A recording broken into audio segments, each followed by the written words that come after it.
Now I invite Dr. Subhash Prasad, one of the leading surgeon from eastern part of India, well known all over India.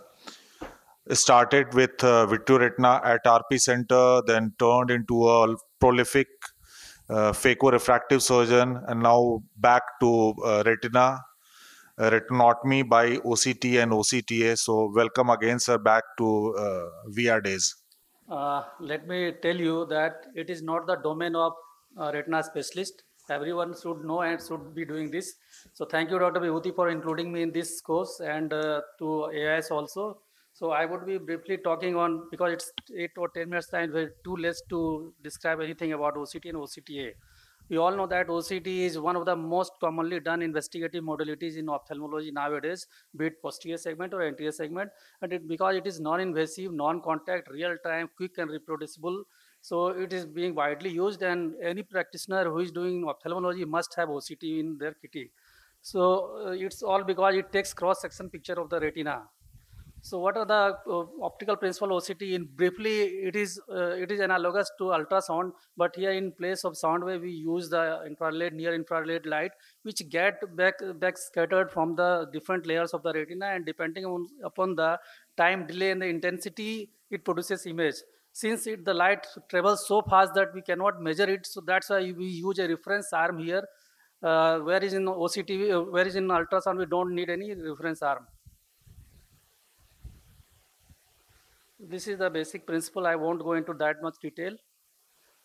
The first one was the time domain, but it used to take a lot of time, and the quality of the image was not very good. So SDOCT or spectral domain OCT came. It used wide beam of the light. Because of that, the image quality improved. And if you come to the evolution of the OCT, started with the time domain, then the spectral domain, then the landmark change was the introduction of the stepped source OCT, where a tunable light can be used, the laser can be used that even image the choroidal part of the retina and choroidal part very well. So that has been very useful.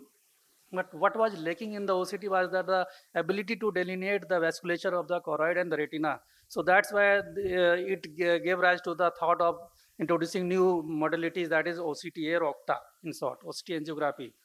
So this is the picture. Just say that time domain and the spectral domain. The spectral domain is always better in the form of that it has a better resolution, better because of the high speed of the ultrasound, high speed of the A scans as compared to the time domain. And comparing with the swept source even give better quality of image. It can penetrate further into the choroid because it has much more number of A scans per seconds. So we can assess the retina qualitatively and quantitatively by using the OCT. It gives us the information about morphological changes, reflectivity of the structure, shadowing, structural changes like segmentation, alteration, loss of structure. And we can do quantitative assessment like volumes, thickness, and all the other things. The commonly used protocols for scanning the macula is three-dimensional scan, which consists of the line in a rectangular box. Numbers of lines can be sent, and that actually gives rise to the picture, through which we can assess the thickness and volume of the macula. Raster scan is a series of parallel line scans, and radial scan consists of so many lines, say around 12 lines that can cross through the fovea, and it gives the relationship of the changes as compared to the fovea. So this is the actual picture if we do SDOCT. So here one has to know that which are the structure which are more hyperreflective or hyporeflective. So any layer which has got horizontal alignment of the fibers, like say plexiform layers or the ganglia or the internal limiting membrane, they are going to be hyperreflective in the normal scan. Whereas anything which is not arranged like that, like ganglion cell layer, internal nuclear layer, or outer nuclear layer, they are going to be hyporeflective. Retinal vessels can appear as circular hyperreflective structures. So outer retinal layers are most of them are hyperreflective. The external limiting membrane, ellipsoid zone, interdigitation zone, and the RP Brooks Cameron all are hyperreflective. So anything which is abnormal should alert us. So what are the things which can cause abnormal reflectivity? That like reduced reflectivity is in any fluid which is there in the retina, like retinal edema, subretinal fluid, sub-RP fluid, like in AMD, neovascular AMD. Increased reflectivity like in epiretinal membrane, CNVM, RPA hyperplasia, and if there is hyperreflectivity or choroid, which can be seen through the RPA atrophy. So coming to something about OCTA or OCT angiography, it is again just you can say that one step ahead of the OCT, normal OCT, and this is the extension of OCT that uses the motion contrast to visualize the vessels. It is based on the concept that in a static eye, only moving structure is blood flowing through the vessels. So sequential B scans are taken at same cross sections thrice, and if the subsequent scans are showing some changes, that means there is blood RBC flowing through that, and based on multiple analysis, it gives the structures to the, it gives the information about the blood vessels. It is again non-invasive and does not require any injection. So this is the principle of OCT angiography. No need to go into that detail because of paucity of time. Earlier we used to do a lot of fluorescein angiography, and with the introduction of the OCTA, many times we don't even need doing the fluorescein angiography nowadays. Because of the various side effects associated with the fluorescein dye, as well as it is invasive procedures.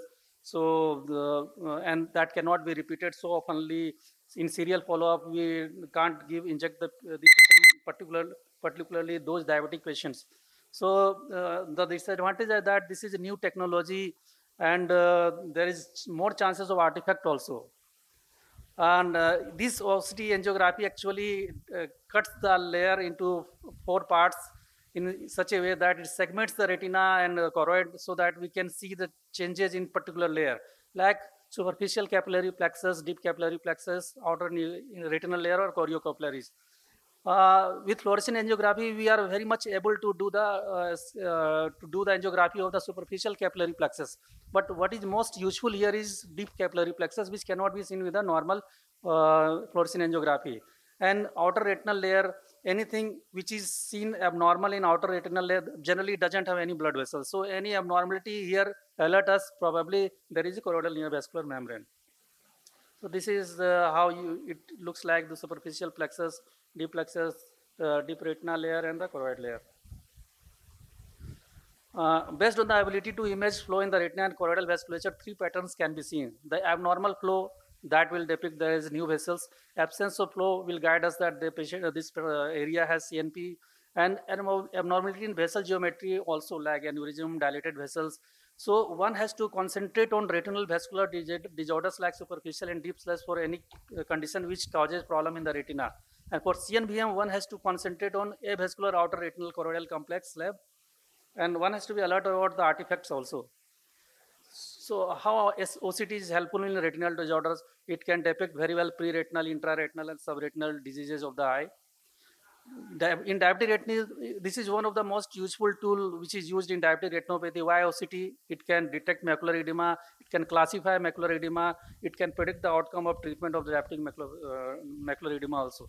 So OCT based class, it was possible to do the classification of the diabetic maculopathy because of the OCT only, like spongy retina or CME or traction. Sponge-like thickening is the most common presentation, and it responds to treatment very well also. We can see cystoid species in the diabetic maculopathy. Serous detachment are also not very uncommon in diabetic macular edema, and any traction. So this is very important. It was not possible to see this with the normal angiography picture, and many times with the patients not responding, not recovering with the anti-VEGF, this OCT comes as a help to show that there is traction. Because of that reason, patient is not improving. So it's very helpful tool here. There are certain biomarkers which tells us which patient is going to improve better, which is not going to improve. And where is the role of OCTA in diabetic retinopathy? Not very much. But in mild NPDR, you can pick up the changes which are not even seen in the fluorescein angiography. How? It can show you the distorted or enlarged FSZ, and it will guide you that this patient needs probably more frequent follow-up and kind of thing. So this is my mild NPDR cases. You can see there is enlarged FSZ enlarged, and in sarcinate retinal, you can see even the microaneurysm here with OCTA. CNP area very well delineated. IRMA, this is the new vessels. You can see the NBD. Just to tell you that it doesn't need OCTA to do confirm or for NBD or anything, but it helps us in documentation also. Coming to the another very important topic, disease of the retina on choroid, that is CNVM, which is again the OCTA is very helpful. Not only OCT, but the OCTA is also very helpful because of the OCT. We are able to classify this neovascular membrane type 1, type 2, type 3. Type 1 is basically sub RP, which is again not very much visible with the normal fluorescein angiography. You can't go beyond the RP to see it very well. So here the OCT A is very helpful. Just see here some OCT picture and the patient improved with the injections. This is OCTA picture, CNVM here. With the anti-VEGF, this size of the CNVM has actually decreased in size. So this helps in evaluating the progression of the disease.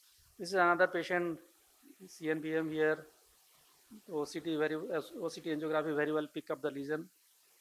So there is another condition of the retina like CRVO. We all are aware of that. You will get macular edema with BRVO also.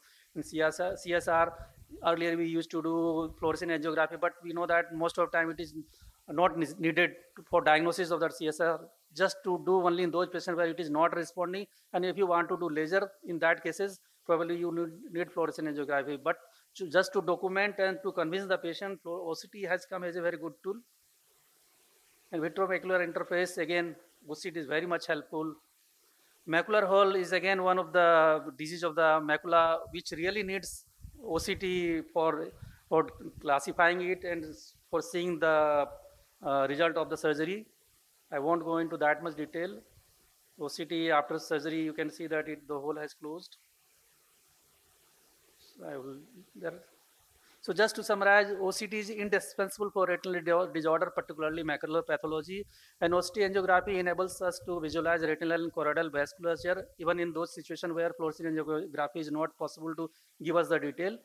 And the need of dye angiography has decreased to a large extent, being simply because it is non-invasive, it's repetitive, and very easy to use. At this point of time, I just want to acknowledge Dr. Deepak Agrawal for giving some of the slides. Thank you. Thank you, sir. Sir, just want to know whether in coming days this angiography is going to be replaced by OCTA, or angiography is going to stay as one of the armamentarium. Fluorescein angiography has its own role because it doesn't give the type of leakage just so that the vessels, there is some abnormality. Even in CNVM, sometimes some vessel may not leak once you give the injection. But here in the OCTA, it will show that some vessels are there. Though it may be shrunken, it may be less. So that there is always a role of fluorescein angiography just to see the dynamics of the leakage of the dye. So can we in future see a machine incorporating both part, angiography and OCTA?